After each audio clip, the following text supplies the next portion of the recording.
Ever since the Newcastle United takeover, many Newcastle fans have been thinking, what's going to happen with the stadium? It was one of the first things that was ever discussed amongst fans is, are we going to expand this stadium? Are we going to move from St James's Park? We knew that Mike Ashley had let it run to rot. There was all sorts of problems in the stadium with wires hanging down and dead birds in the stadium, and it just looked awful. It needed a good revamp, and so far the owners have done that. They've tidied it up as best they can. But I think a lot of people realise now that the stadium is too small, which is incredibly, I never thought I'd be saying that, given the size of it. But the demand for tickets is absolutely huge now. Even in cup games, it is massive. So Amanda's spoken out and tried to put the fans' minds at rest about what they're going to be doing in the next few years. Ali McCoyster's been speaking to the media about Joelinton. And Dermot Gallagher has given his thoughts on that dreadful penalty decision at Brentford. So let's get stuck in. This is the Daily News.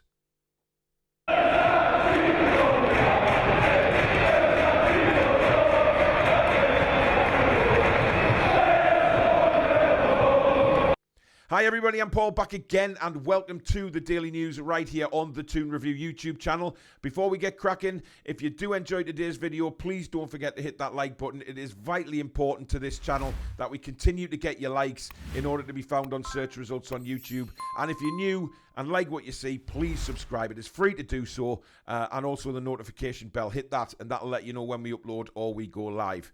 So let's get into it first of all with what Amanda had to say. Now, of course, me and Dad bought Strawberry Place back a few weeks ago. That was something that was ongoing behind the scenes that I don't think anybody knew about. Mike Ashley, of course, sold that land when he was in charge of Newcastle. Me and Dad's bought it back. Now, the initial plan for the Strawberry Place is to create a fan zone. This would only be a short-term option, though, but certainly for those fans that can't get tickets, Newcastle United want those fans to experience some sort of match day by joining in at the fan zone. I'm sure the games will be broadcast there. They'll get the licenses and everything that they need for that. So that's very exciting. If you're a Newcastle fan who doesn't have a ticket at the minute, you can still go into the city centre, up to St James's Park, and enjoy some kind of match day atmosphere, which is tremendous. She also went on to say, we love St James's Park. We luckily bought Strawberry Place, and we have been talking to architects about what we can actually do. You have to realise that Strawberry Place is a very complicated piece of land, because you've got the road that goes behind St James's Park, which at present is a good option for ambulances to use to get to the hospital there. And also there's the metro line underneath. So architecturally, it is a very, very difficult place to try and plan anything. Even expanding the stadium would be a difficult option, which is why the architects have got involved. But I'm sure, listen, they'll get the very best architects they are around the UK, maybe from even abroad, you just don't know. But they will get the best ones in to have a look at what they can do. We desperately need to invest in the stadium, said Amanda. It's just the most incredible place, but it needs to be fit for purpose. Now, that is a very interesting last phrase there. It needs to be fit for purpose. Of course, when they came into the club, that stadium was not fit for purpose. It was run down. It was awful. And like I said in the intro there, they've done a lot of work with the stadium already. Christ, we even celebrated when we saw window cleaners.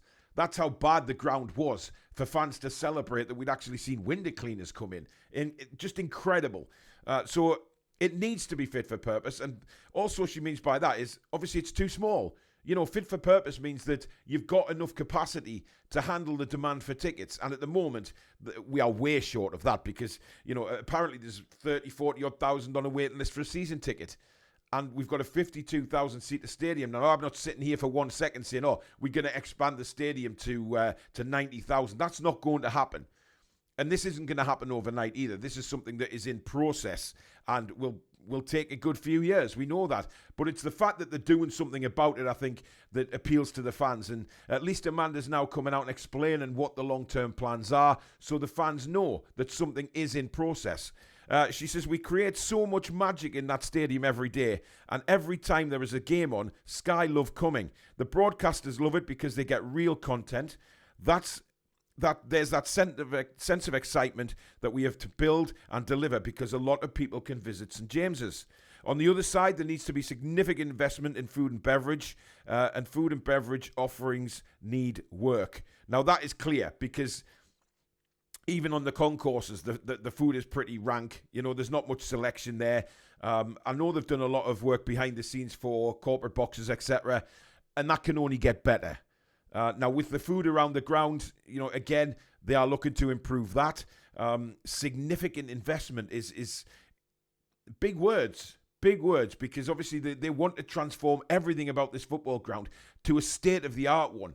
Now, that's the big thing for me. They want St James's to become state-of-the-art. And I think moving stadiums just isn't an option for them at the minute. Building a new one isn't an option. I think they understand what sort of appeal St James's Park has. Not just to the home fans, but obviously away fans as well. Away fans always say they love coming up here. Maybe not where they sit, but they love coming up to Newcastle and to St James's Park, especially because of the history with it all. And I think that's why a lot of Newcastle United fans don't want to move. There is obviously quite a few fans who would fancy a new stadium. For me, I don't. You know, I've been going to St James's Park since I was a kid. It's got a lot of memories and history there that I wouldn't want to be taken away from. But that's just me. I don't know how other people feel on that. But, you know, obviously they want Sky to keep coming. They want the media and the corporate side of things to be absolutely state-of-the-art as well. So it's very exciting. She says, we've got to get the ticketing system right. There was a historical 10-year season ticket deal. Literally every part of the business needs to be shaken up. Now, I'm really pleased that she mentioned the ticketing system because it's been a disaster, hasn't it, really, from the word go this season, with people trying to get tickets for the cup final, you know, rejected, couldn't pay for tickets when they got through. They picked the ticket, got through, and it was just the payment didn't go through for some reason. It's all wrong, and the way they do it is all wrong. And I think that's brilliant that she said that, because they've obviously taken notice of what the fans have been saying, which is exactly what we want from an owner, who are going to sit there and listen to what fans have got to say and put things into perspective and let us know what they're going to do as a football club. And that's exactly what Amanda's been doing this morning. Every part of the business needs to be shaken up. So basically nothing is good enough at the minute.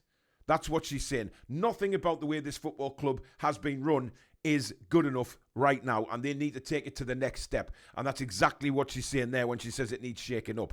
So it gives the fans a real something to be excited about and look forward to, and understand that these guys are doing a lot of work behind the scenes in order to make things better for us. Not just the football club, but the fans. From what I gather there, she wants to make things best for the fans. The fans come first in everything that Amanda's doing here. And that's just incredible. After what we've had to go through with owners, for Amanda to say that and really focus on what the fans want and the fans need. It's not just what we want. We could say what we want all the time. It doesn't necessarily going to happen. But she's concentrating on what we need, what the football club needs, and what St James's Park needs. And this is going to take time. It's something that's not going to happen overnight, obviously, because that doesn't happen. There's a lot of work to go into Strawberry Place before development even starts. But it's the fact that we know that things are in process. We've got a process going on now. And we can put our minds at rest that the owners have listened. The owners know what needs doing. And you can bet your bottom dollar they will get something done. So no thoughts on a new stadium right now. Nothing like that. They know what St James's Park means to the majority of fans. And it will stay there, which is fantastic for me. But I can't wait to see this grow over the next few years and see what they do with the stadium, with the food, with the area itself around Strawberry Place. It's going to be incredible. And it's very, very exciting if you're a Newcastle United fan right now. Now, I did say that Ali McCoist had been talking to on Talk Sport regarding Joelinton. Now, his exact words were, he doesn't think he's ever seen a transformation as to what he's seen with Big Joe in his whole footballing career. Now, Ali McCoist has been there and done it over many, many years with many, many teams. He's played as a player, he's played as a manager. Now, for him to come out and say that about Big Joe is remarkable. And it just shows you the kind of impact that Joelinton has had on this side. You know, I hate now looking back at the old videos we did of this channel when we slated him. Now, you could say that, yeah, you were right to do that because he was playing terribly and he just didn't look like a footballer at all. But now, he's one of the top players in the team, one of the first names on the team sheet, and he's become my favourite player. You look back at videos when he, in his first couple of years here, I hated him. I really did. I just didn't rate him. I thought, get him out the club. But from there to become my favourite player, that's just something of how he's grown and what he's become as a man and a footballer. Because he's put his head down since Eddie's arrived. Eddie saw real potential in him because he said that when he first came to the club. And boy, is he fulfilling that potential now. Remarkable turnaround, and it's absolutely brilliant. He said, I felt sorry for him when I used to go and watch him. So to see the turnaround is absolutely brilliant. Now, Ali McCoist has been very, very pro-Newcastle, hasn't he, over the last season or so. You know, whenever he's been on the radio, he's been commentating at the ground. He's always shook hands with the fans. He's always had a very good welcome, despite the fact he was an ex-Sunderland player. That's a long time ago. He loves St James's Park. He said he loves the fans. And for him to come out and say that about Joelinton, I think just says where Joelinton is now as a footballer and where he is with the Newcastle fans and the club. He's just remarkable turnaround and one of the best players that we have available right now. Now, finally, Dermot Gallagher has spoken out about the penalty at Brentford. Now, this is very, very interesting, guys, because, you know, sometimes when you watch Dermot Gallagher, he's very, very pro-referees and doesn't want to cause a melee with them, doesn't want to cause a stir or anything like that. He will look for reasons to back the referees up. Now, on this particular occasion on Sky Sports News this morning, he hasn't done that. He's actually been very cutthroat. What he said was he doesn't believe it was a penalty in the first place. Very surprised that it went to VAR and how long it actually took to make the decision. Now, the main comment I want to focus on here is what he says at the end. He says, the time it took, you get the feeling that they were looking for reasons to give the penalty rather than not. Now, that is a very, very interesting quote from Dermot Gallagher. And we've been saying all the time about VAR, you know, you're looking for a reason to punish a team. And that's exactly what seemed to happen there. You know, I haven't caught his comments or what he thought about Brighton, but I can pretty much guess what he said about the refereeing and VAR there. But to say that they were looking for reasons to give the penalty rather than not. Now, we all know, growing up, that when we've watched football, offside decisions and things like that have always, you know, if it's been really close, it's always gone the benefit of the forward. If it's really, really close.